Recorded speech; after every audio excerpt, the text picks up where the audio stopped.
there's got to be a tipping, point. And that's one of the most interesting things, I think, in looking at these transaction graphs. And also we're going on here to the cent in USD as well too, where it's still been kind of pretty consistent for BCH, 4 billion a day.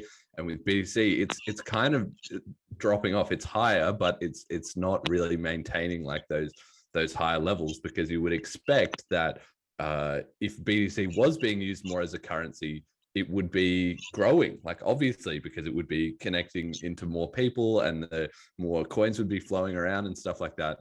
But instead, it just kind of, you can almost like sense it when you just look at these graphs. It doesn't look like a natural economy forming. It just kind of turns into, I don't know, people who are settling up between exchanges, I think must be one of the main uses for it, that, exchanges that already have, hundreds of millions of dollars or whatever, they send like these big transactions among themselves. And when you watch the transactions on the network and you say, look, oh, here's somebody who just paid $3,000 for a transaction. It's like, this is not anybody even buying a house. Like, why would they spend that much money? It has to be just some huge reserve getting dumped from like one exchange to another, exchange. Like, there's nobody else in the world who would bother to pay that much for a transaction when there's so many better options available. So it is this kind of house of cards that there's obviously some degree of sort of real end users who are just sitting on it and hoping to get rich,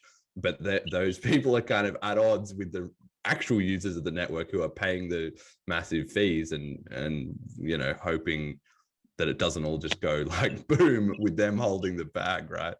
It's a weird dynamic.